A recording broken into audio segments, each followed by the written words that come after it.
Welcome to the YouTube channel of the Buddhist Audio Bookshelf, where we embark on a deep exploration of meditation by Thanissaro Bhikkhu, also known as Geoffrey DeGraff. Your continued support means the world to us, and we kindly ask you to like and share this audiobook to broaden its reach, bringing the wisdom it holds to even more people. Don't forget to subscribe to our channel to receive immediate notifications when new content is uploaded. Together, we can foster a community dedicated to enlightenment and inner tranquility by spreading the teachings of meditation and mindfulness. We are sincerely grateful for your involvement in our mission to make these transformative teachings universally accessible. For your convenience, we've included a video playlist in the description below. Let's now begin today's reading. True for what purpose? February 10, 2020. Some facts are like the grammar of a language, and some are like words. The grammar gives the structure, helps us to interpret the words, puts the words in order and in context, focuses on which words are important, which words are not, what they mean. Then the individual words fit into the structure. When the Buddha taught the Four Noble Truths, it was as if he was teaching the grammar for the practice. They're not just four interesting facts that you file away in your vast library of facts. They're meant to structure everything you think about, how you organize your library. He's pointing out that the problem of suffering is the big problem in life, and here he's got the solution, and if you want to solve the problem, you have to be very careful about what you focus on and what you don't.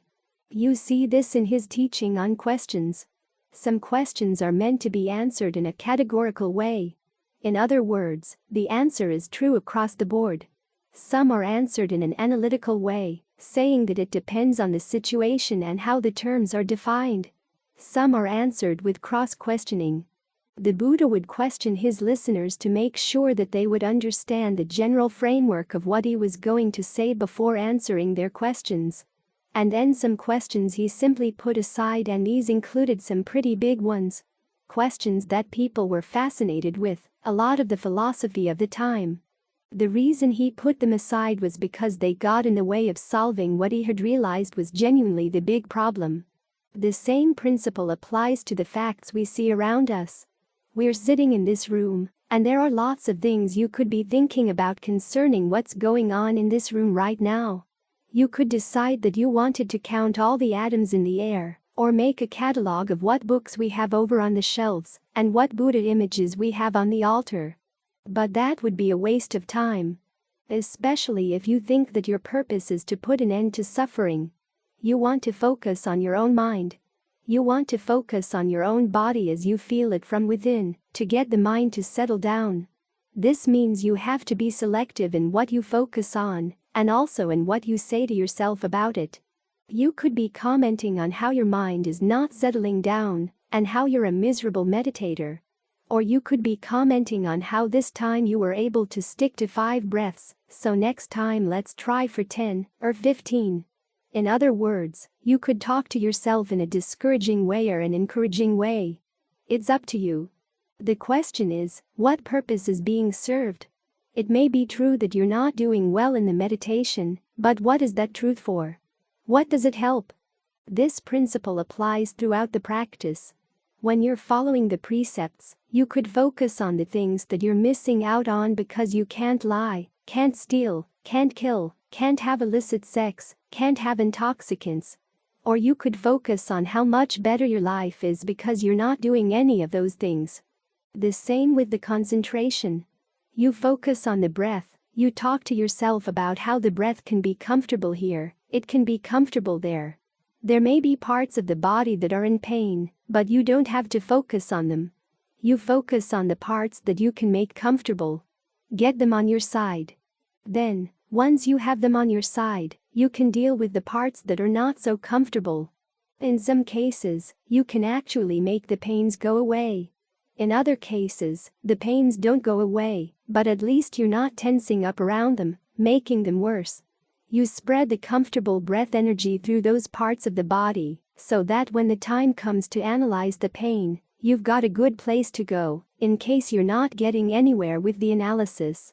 You're learning to focus on things selectively. The same with discernment. As the Buddha said, you could focus on how pleasant feelings and perceptions can be, or how much fun it is to engage in thought fabrication. As he admitted, these things do have their pleasures, but focusing on them in that way just gives rise to more passion, aversion, and delusion. Instead, you could focus on their drawbacks. That no matter how well you fashion them, there will still be parts of them that you can't rely on, parts of them that will be stressful, parts of them that you cannot control. You have to ask yourself, why are you engaging in thoughts about them? If you're engaging in thoughts about them for the sake of putting an end to suffering, okay, you focus on their drawbacks at the right time.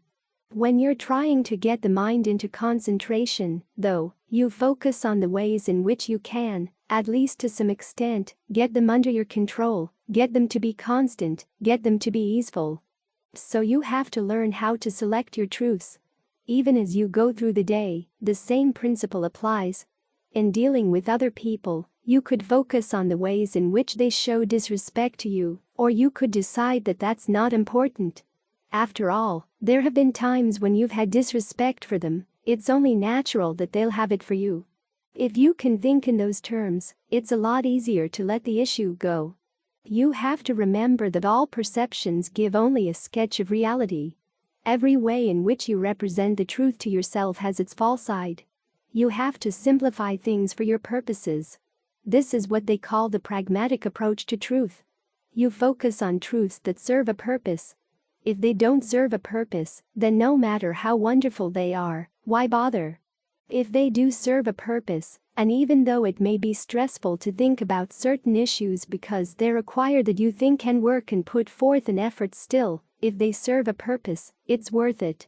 This is why the concept of atha plays such a large role in the Buddha's teachings. The atha of his teachings is the purpose of his teachings, their meaning, their goal. If you keep the goal clearly in mind, that helps you to sort out which facts are worth focusing on. Once you've got them selected, then what are you going to think about them? How are you going to interpret them? What meaning are you going to give them, for what purpose? Don't let yourself get waylaid by things that are irrelevant, because as you go through life, there are lots of issues you'll simply have to put aside, because they get in the way of what's really important. Even as you're dying, you could focus on the fact that you're going to be missing this, missing that, and the mind will start thrashing around. Or it could focus on the question, now that the body is going to start falling apart, where are you going to focus your attention, so that you don't create unnecessary suffering for yourself? Here again, the Four Noble Truths provide the grammar. They provide the structure, allowing you to organize your sense of what's important, what's not important, where your priorities are. Anything that fits into that grammar is part of the language of the practice. Anything that doesn't fit into that grammar, you can put aside. No matter how much you've been attached to it, no matter how large a role it has played in your life so far, you have to learn how to take it apart in line with the Buddha's grammar, so that you can see which aspects of the lessons you've learned from your life are actually going to be helpful in the path, and which ones are not. It's not as if you throw everything away, or that you deny the importance of your past experience. It's simply that you learn how to convert it to a new use. Memories of the past that made you miserable, you can take them apart. Where's the perception? Where is the fabrication? Where's the allure? Why do you go for them?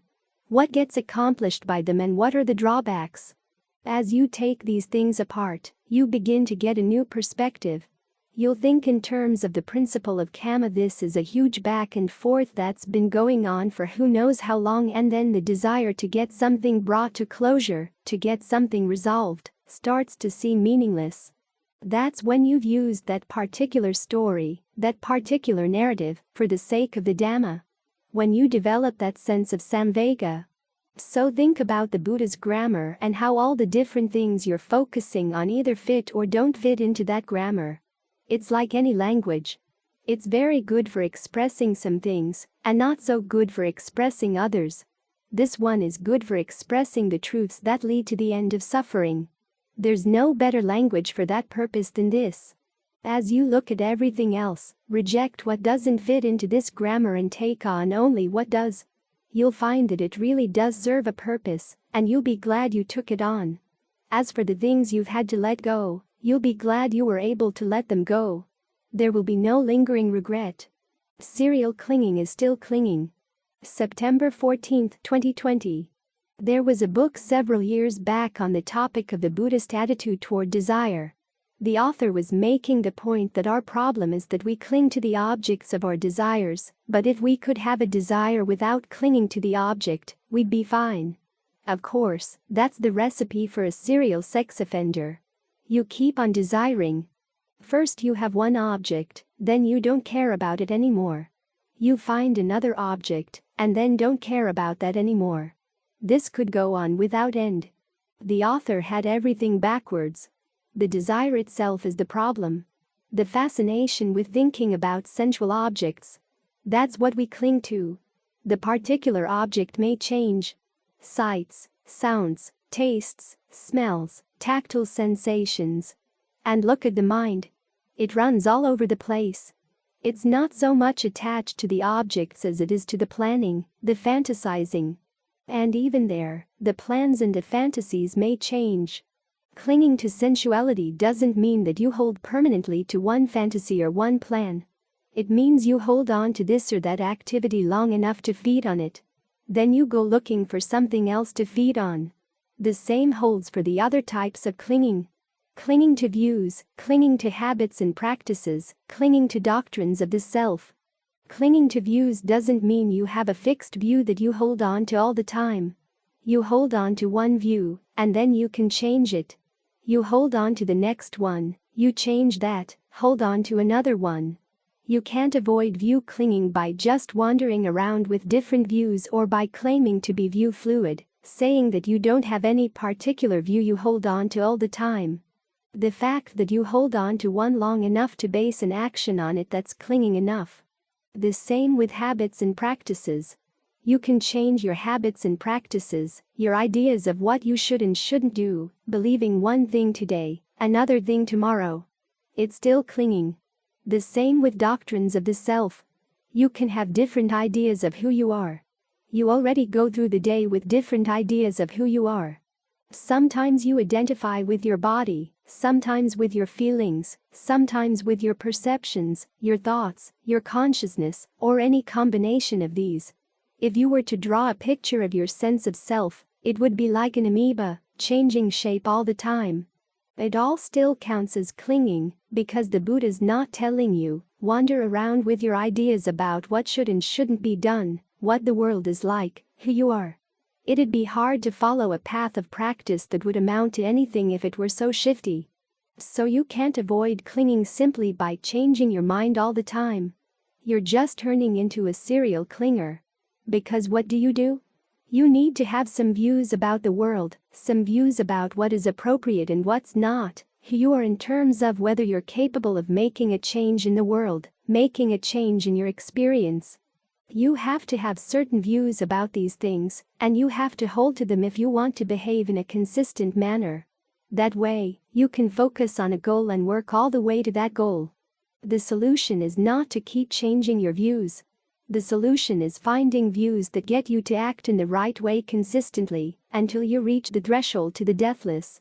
This is what the Buddha calls the Kamma that leads to the end of Kamma, and it's going to require firmly held right views, and devotion to skillful precepts and skillful practices, and a consistent view of yourself as being responsible, of wanting to put an end to suffering, and believing in yourself that you can do this at the same time, realizing that you're the one who has to be responsible.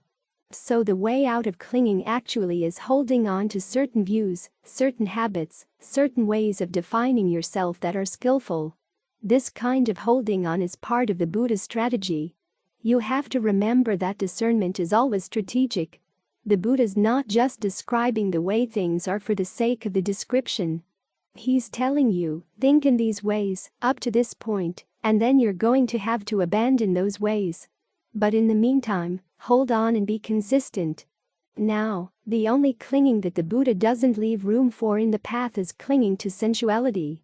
This doesn't mean that you have to reject all sensual pleasures. Remember, Sensuality is your fascination with thinking about sensual pleasures, planning for them, fantasizing about them. But as for the pleasures themselves, there will be those in accordance with the path and those not in accordance with the path. There are some cases where the Buddha says, across the board, that certain pleasures are to be avoided. Any sensual pleasure that involves breaking the precepts, for instance, is out of bounds. There are other pleasures that some people find they can indulge in with no problem. Other people have a problem. This is going to be an individual matter. You notice this in Thailand. There are some monks who live in the relative comfort of a forest monastery, and they are able to practice perfectly fine. Other monks need the hardships of the wilderness in order to become heedful. So this will be an individual matter.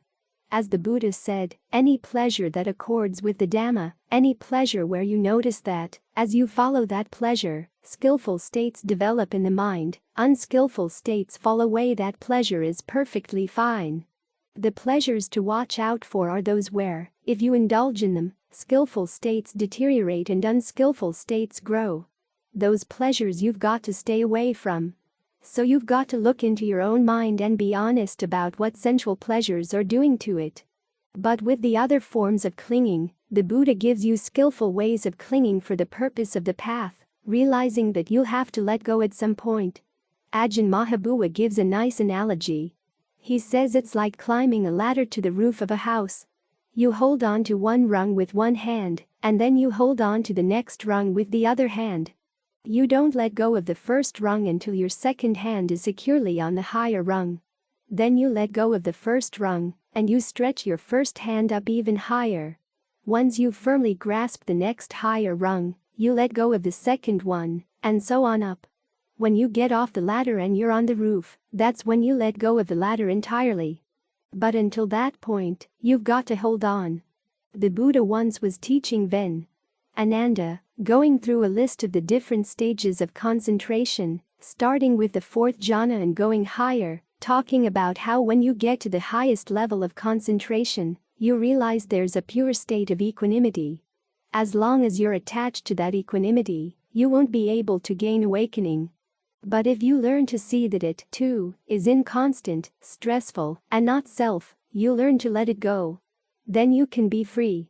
Ananda's comment was the Buddha was teaching how to get across the river by going from one clinging to the next. Think of it as stepping from one rock in the river to the next until you reach the far shore. So you will be clinging as you follow the path. The more consistent you are in clinging to right view, the better. Our problem is that we hold on to it sometimes and then change our minds and hold on to wrong views other times. So watch out for the justifying voice that says, "See? I'm letting go. I'm showing that I'm not clinging." That's not the case. You've just gone back to cling to something that's not as skillful. Then you get stuck in what Ajahn Lee talks about when he describes the two paths we usually follow, saying that our problem is that we follow the right path sometimes and then the not right path other times. As a result, we don't really get anywhere. If you want to get someplace, you have to hold on to the right path all the way. Watch out for the mind's tendency to want to switch around. Remember, there's no justification in the Dhamma for it. And especially watch out for the voice that says, "I'm learning how to be unattached." That's very seductive, and it sounds as if it's got the Dhamma on its side. This is one of the things you have to watch out for all along, because the defilements know how to sound like Dhamma sometimes. They can take a Dhamma teaching that's true and beneficial, but not right for the time and place, or it may not even be true. It sounds right, but if you look at it carefully, you begin to realize that something's off. All this comes down to that tendency that Ajahn Chah noted. He said that when you really look at your mind, one of the first things you realize is how much it lies to itself. You can take the Dhamma and turn it into not Dhamma, and yet still think it's Dhamma. So remember this. Clinging doesn't mean you just hold on to something fixedly. It means you hold on to something long enough to make a decision about what to do based on your idea of what the world is, what should and shouldn't be done, who you are, and the extent to which you'll benefit from that action. If you keep changing your views about this, Ajahn Lee's image is of paddling around in a little lake. You paddle and you paddle and you paddle, and you think you're going to get someplace, but you've just been paddling in circles. You want to get clear about right view, clear about what the precepts and practice of concentration are all about, clear about your abilities to follow the path, and clear about your desire to really want to make it all the way. When you're clear about these things, you hold on to them and follow them to the end. That way, your actions will be consistent and headed in one direction. The direct path. And it's the direct path that takes you where you want to comprehend craving. August 2, 2021. When Westerners went over to Thailand to study with the great Ajahns, they often found they had problems with the heat, the bugs, and the general hardships. The Ajahns would teach them a lot about equanimity and patience, so much so that, in some cases, that seemed to be the only message that got through. This may be why we sometimes hear craving, the cause of suffering, defined as wanting things outside to be different from what they are, the implication being that if you accept things as they are, and are okay with things as they are, then you're not going to suffer. All you need is some contentment, some patience, some equanimity. But when the Buddha explained craving, it was something much deeper than that. The equanimity that comes from just accepting things in the senses the Buddha called worldly equanimity. It's the lowest stage of equanimity, and there are two stages higher than that. There's the equanimity that comes from getting the mind into good concentration, and then the equanimity that comes as a result of finding the true happiness of unbinding. You look at the rest of the world, and you're perfectly fine with the fact that things are not the way you want them to be, because you've found something deeper and more satisfying inside. But the craving that has to be overcome in order to find that happiness goes a lot deeper than just craving for things to be different from what they are. The Buddha defined it as craving that leads to further becoming. Now, the term further becoming punabhavo basically refers to the processes that lead to rebirth. That seems to be the Buddha's main focus for wanting to understand craving. After all, as a young prince, that was the main reason he went off into the wilds to begin with. Seeing that he was subject to aging, illness, and death. He didn't know if there was something that was not subject to aging, illness, and death, but if there was, he wanted to find it, so that he wouldn't have to suffer at the moment of death, he wouldn't have to suffer from death at all. You can imagine the cravings that come at death. They're a lot stronger than simply wanting to be away from the heat or the bugs. The Buddha identified them as three. First, there's craving for sensuality, which is the craving to fantasize about sensual pleasures. Of course, from that craving comes the desire to find those sensual pleasures. It's a craving that goes very deep. You can be perfectly okay for a while with things being the way they are outside, as long as you get to fantasize about things being otherwise. But eventually your fantasies open a huge Pandora's box. At the moment of death, when the mind can't stay here in the body, when this being that you've created out of your attachment to the aggregates has to move on, if it hasn't uprooted craving for sensuality, it's going to go for sensual pleasures of almost any kind. People can be reborn as dogs or even worse through sensual craving. Then there's craving for becoming itself. To be a being in a particular world. When you find that you can't be a being in this world anymore, you're going to feel strongly threatened. If you haven't overcome the raw craving to be a being, you're going to grasp at any identity that opens itself up to you. And, given that we're driven by craving at that time, this tendency can lead you anywhere. Then there's the craving for non-becoming, which is basically the craving to annihilate what you are or the world you're in. Suicide would be a prime example of that, but there are other ways of trying to obliterate yourself as well. The people who drink themselves into oblivion, the people who want to destroy the world they find themselves in. They don't like what they've got, so they want to blow it all up. Of course, if you've indulged in that kind of craving, that too becomes a craving that will carry you on at the moment of death, usually to some pretty obliterated states. These are very strong, deep-rooted cravings that we've got to work with here. We have to keep that perspective in mind, because all too often, in recent times, Buddhism has become the religion of the present moment. As long as you're okay in the present moment, that's all that's asked. Don't worry about what happens after death. That's what they tell us. In fact, there are some versions of Buddhism now that say, we have to leave what happens after death as a big mystery, honor its status as a mystery, and not try to resolve it.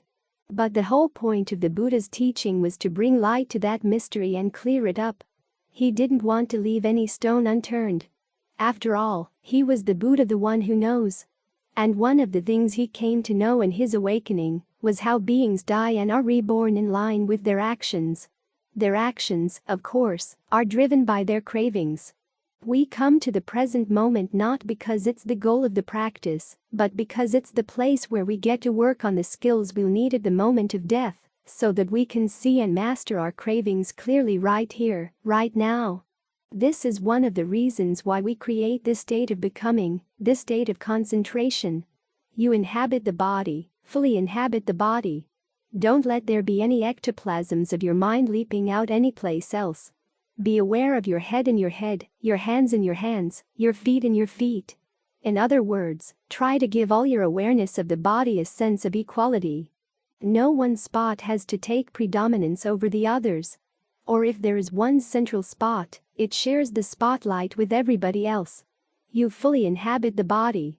It's good to create a sense of well-being here by the way you breathe and work with the breath energies throughout the body, so that you feel good being here and not want to slip away. That way, you can watch as other potential becomings come up and not get pulled into them. You want to know them because the becomings on the large scale that take you from one life to the next start in the mind in these small-scale becomings as a thought world appears.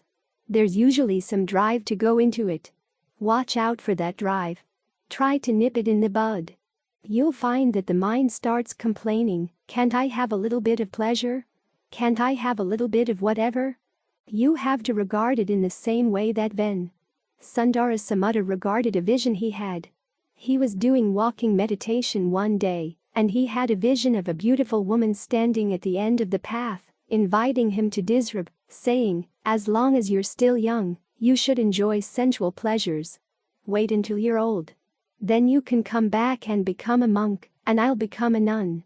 He said that he looked at her, and he saw her as a trap of death laid out. That's how you should regard your distractions here as you meditate. If you find it easy to slip off into a distraction while you're young and healthy, or at least relatively well, what's it going to be like when you're at the moment of death? Contentment, acceptance, patience, equanimity won't be enough to cut it at that time. They may make things a little bit easier.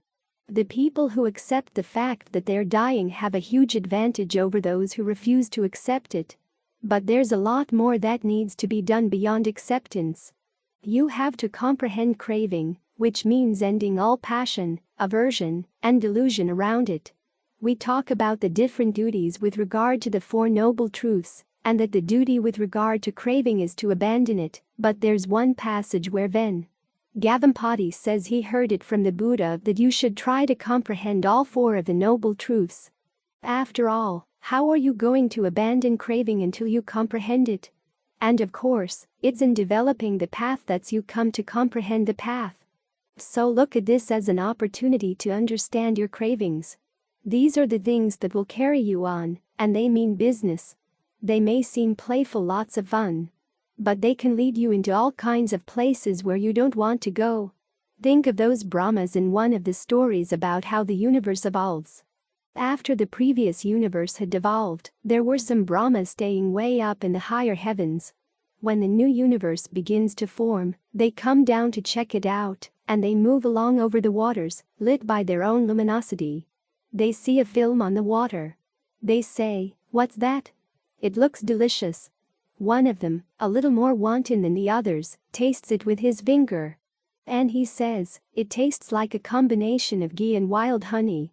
So he sets on it. The other ones see him, so they set on the film, too.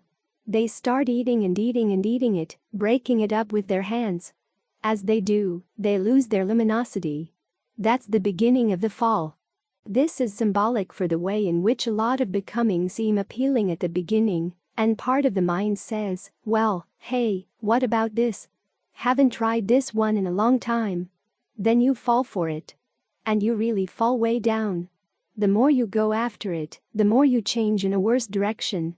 So you have to watch out. Cravings can take us to all kinds of places. The Buddha's image is of a fire going from one house to another, and it goes because the fire clings to the wind. In the same way, the mind clings to craving as it goes from this body to another one. And we know what wind is like. It can blow anywhere. So you want to train the mind so that it's not fooled by any kind of craving. We do work with the desire to get the mind to settle down. We work with the desire to develop the path. But you have to hold to that desire and fight off everything else, because it's only in that way that there can be some guarantee of safety for you. Craving may seem playful, but its consequences can be serious. And you have to take them seriously as well. Therapy for the mind. September 13, 2020. The practice of the Dhamma is therapy for the mind, one that treats some diseases that are not mentioned in the psychologist's handbooks. Greed, aversion, delusion. As far as psychologists are concerned, these things are normal. But the Buddha recognized that they're diseases, illnesses of the mind. And he prescribed a course of treatment. Now, this treatment does have some parallels with the way psychologists do therapy. They make a distinction between what's called symptom management and actual therapy. Symptom management is when you calm the patient down. For instance, if their heartbeat is high and their muscles tense, you teach them how to relax. When we're working with the breath, a lot of what we're doing is symptom management. When greed, aversion, and delusion go through the mind, they leave their traces in the body. Tightness here, tension there, blockage here. And because the body is so uncomfortable, it's very easy to go running back to the greed, aversion, and delusion again. You don't like being in the present moment, so you create worlds in the mind, little becomings. It's like blowing bubbles. You create a little world and then go inside, floating with it as long as it holds together. When it pops, you come back and you blow another one. As a result, things don't get cleared out in the body, and you can't stay with the body or the mind in the present moment. Yet the mind in the present moment is where the work has to be done. So when we work with the breath, we're re-establishing this space here in the present moment as our space, a space where it's good to be. Think of the breath energy coming in all over the body. Wherever there are any patterns of tension, any tightness, any blockage, think of the breath working through. In Method 2, Ajahn Lee offers one map. You start with the breath energy at the back of the neck, going down the spine, out the legs. Then the breath energy in the middle of the chest going down through the stomach, the intestines. Then the breath energy going down the shoulders and the arms. That's just to get you started. If you look at some of Ajahn Lee's Dhamma talks from later years, after he had done his guide to breath meditation, you find that he also had other ways of dealing with the breath. Thinking of the breath coming in the soles of the feet, going up the legs, up the spine. Breath coming in at the navel and going up the front of the body. There's a breath in the head, the breath going in and out the eyes, the ears. Ajahn Fuang would talk about the breath in the bones, the breath going out the base of the spine as you're sitting and into the ground. There are lots of different ways of conceiving the breath energy to work through whatever patterns of tension you may have. The general principle is to start with one spot in the body that you can make comfortable by the way you breathe, and then gradually expanding both the breath and the range of your awareness. Over time, you'll have your own signature way of dealing with the breath. But it's good to keep in mind the fact that there are many different ways, and sometimes even uncomfortable breathing can be useful for a little while. Back when I had migraines, I found that by breathing in and expanding my stomach to the point where it was uncomfortable helped break out of the cycle of breathing that had been exacerbating the migraine. So you get to know the breath energy in the body and how to work with it. Learn how to think outside the box a little bit so that you don't get boxed in. This way, you manage the symptoms of your defilements as they're left in the body. It makes it easier to be here. Then when you're here with a sense of well-being, you can look more carefully at the mind to see what's going on. Why do you play along with greed, aversion, and delusion to begin with? Now, there are some cases when, working through the breath energy, this sense of well-being on its own weakens a lot of your desire to go with these defilements. You ask yourself, why leave this to go create trouble? That works for some of the weaker defilements. That's where symptom management contains a little therapy. But the stronger defilements will still be entrenched. This is where you actually have to focus on doing genuine therapy, and that requires some analysis. After all, the Buddha's talking about cause and effect. If you sit and watch, you can see things arising and passing away. But if you sit there passively, that's all you know. Arising, passing away. That knowledge of arising and passing away doesn't count as what the Buddha calls penetrative. It's only when it's penetrative that it's really discernment. To be penetrative, your knowledge has to see the varieties of different arisings. What arises and leads to skillful qualities? What arises and leads to unskillful qualities? That's penetrative. And for that, you need to start questioning things. Say that lust comes into the mind, and you have your ways of going with it. You have to block them, saying, I'm not going to go with it this time. See how the mind reacts. You start with restraint. You start with mindfulness to hold that restraint in place. But then the discernment comes in when you begin to see, why go? What is the mind's attraction here? Part of it will say, well, it's natural. It's obvious. Well, why? In a previous lifetime, you were probably attracted to other things, different from the ones this time around. So why this? The mind will be quiet for a while, and then maybe it'll offer a little bit of a reason. You'll begin to see. Is it the attraction to the object? Or is it attraction to the lust itself? Or is it to all the stories you can create around lust, and the different roles you take on in those stories? You can ask yourself, what's going on? The fact that you're able to withstand the lust through your symptom management with the breath allows you not to fall in line with it. You're going to stay with the body, stay with the breath. Where there's any tension that comes up around lust, you breathe through it. Don't let it hijack the breath. At the same time, you start seeing into the workings of the mind, where the allure really is. And then you can compare the allure with the drawbacks. There's a conversation going on here. There's a certain kind of analysis, because you want to see not only arising and passing away.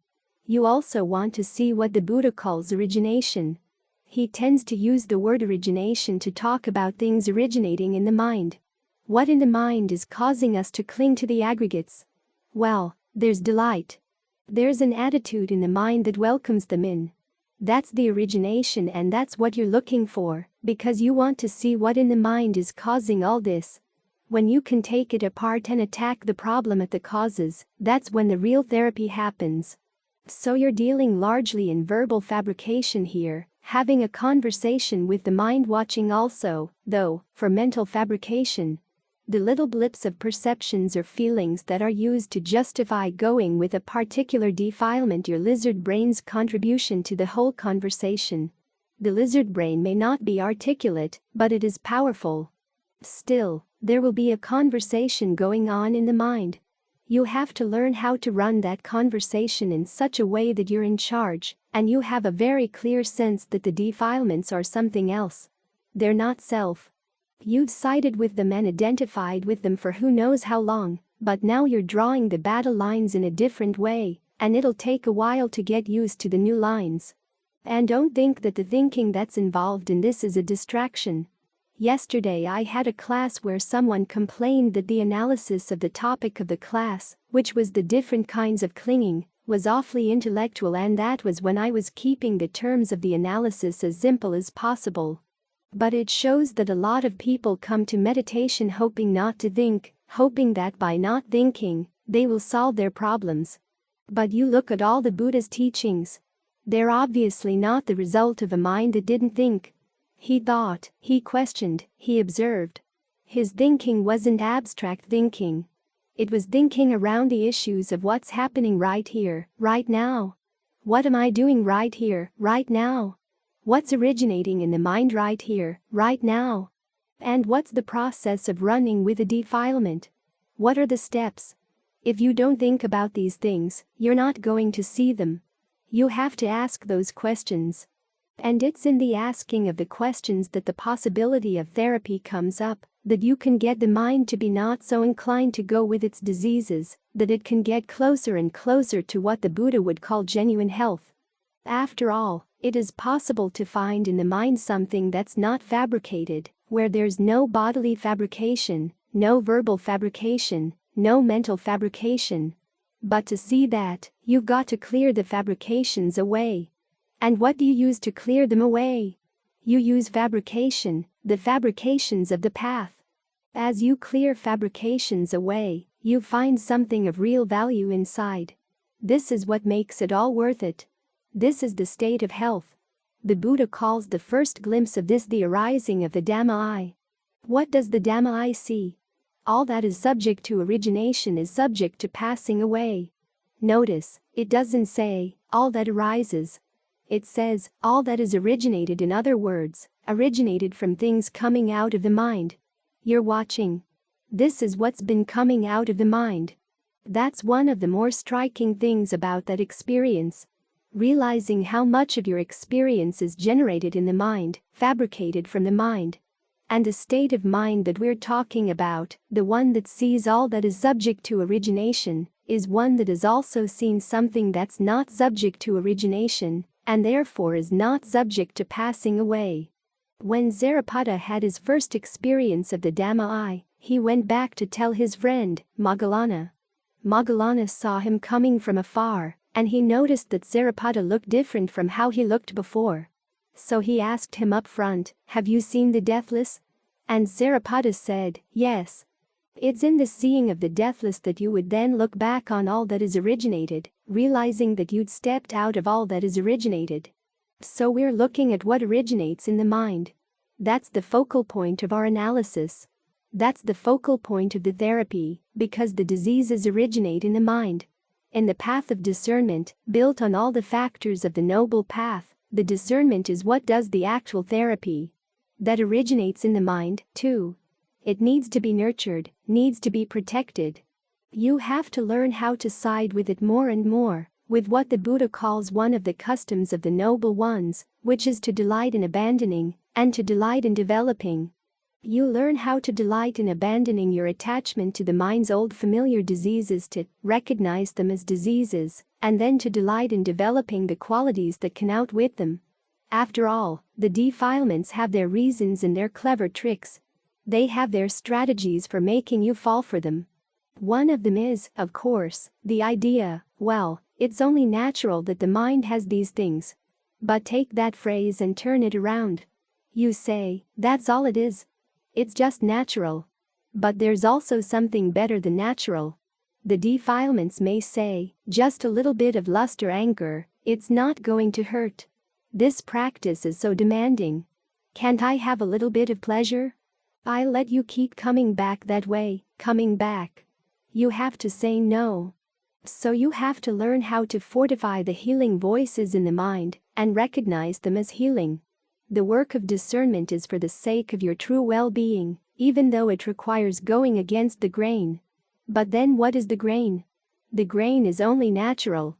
Even though discernment may seem harsh at times, as it comes down hard on your greed, aversion, and delusion, it is compassionate. It is for your own benefit.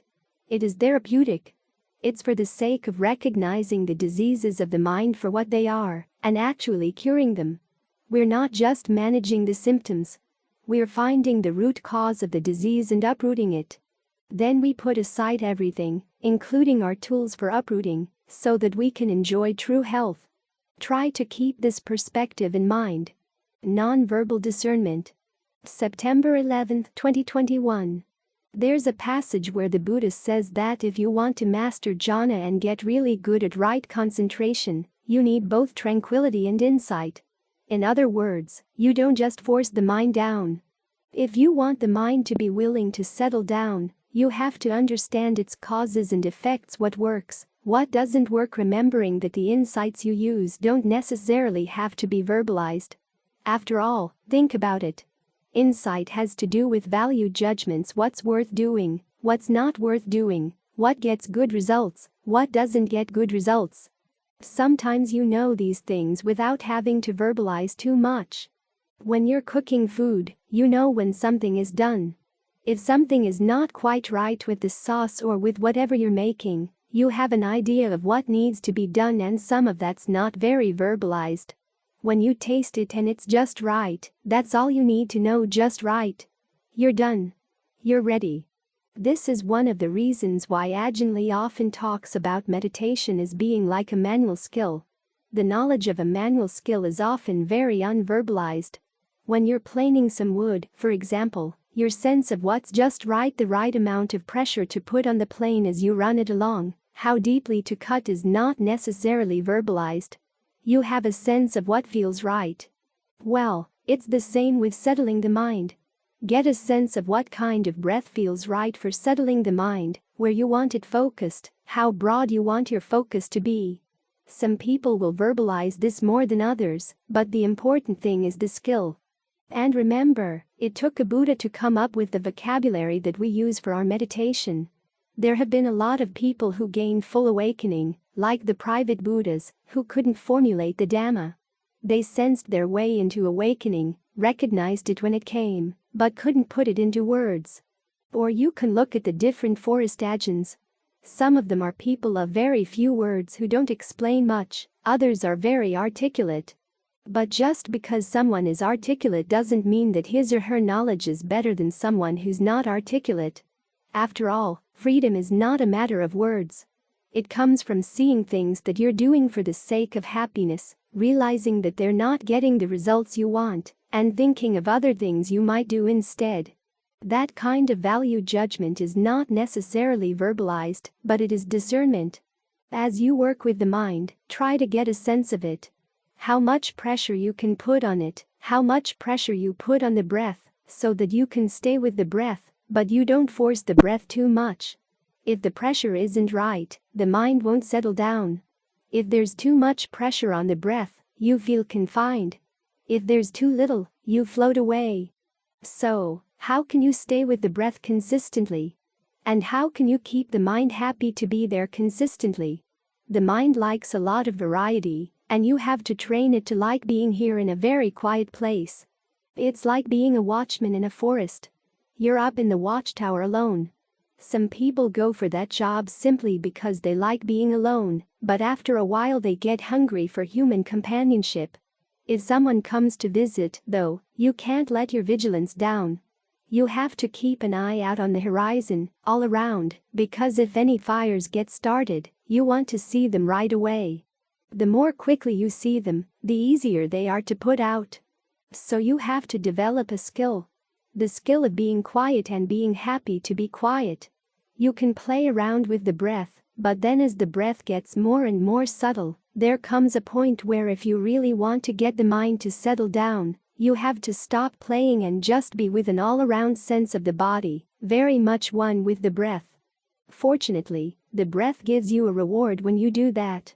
A strong sense of pleasure goes along with that. Some people even sense it as rapture. At the very least, it's refreshment. But then that, too, begins to seem gross and falls away. You have to keep training the mind. This is a good place to stay. It's good to stay here. Why do you want to go anyplace else? Why are you looking for trouble? Learn how to appreciate a concentrated mind. Have respect for concentration. You tell yourself that you want well-being, yet when it comes, you get bored. Ask yourself, what's wrong with the well-being? It will, of course, have its drawbacks. After all, concentration is not perfect, but to get beyond it, you have to know it well, to sense its slight ups and downs. Here again, it's not so much an issue of verbalizing. Just notice.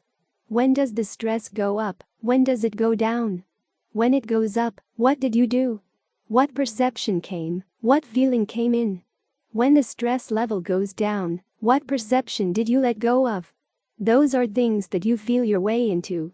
As Ajahn Mahabua points out, when you see something that's not worth holding on to, it doesn't matter whether you tell yourself it's inconstant, stressful, or not self, or don't say any of those things, you just have a sense. This isn't worth it and you let go. That's where the real discernment lies. The terms, the perceptions, are simply aids to help convince you that this is something you really don't want to go with, no matter how much you've liked it in the past. But if for whatever other reason you notice that it's just not worth it and you let go, that counts as discernment, too.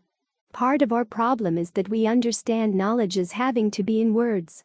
This is reflected in the history of Western philosophy. Philosophers very quickly get into questions of what they call epistemology, the study of how we know things.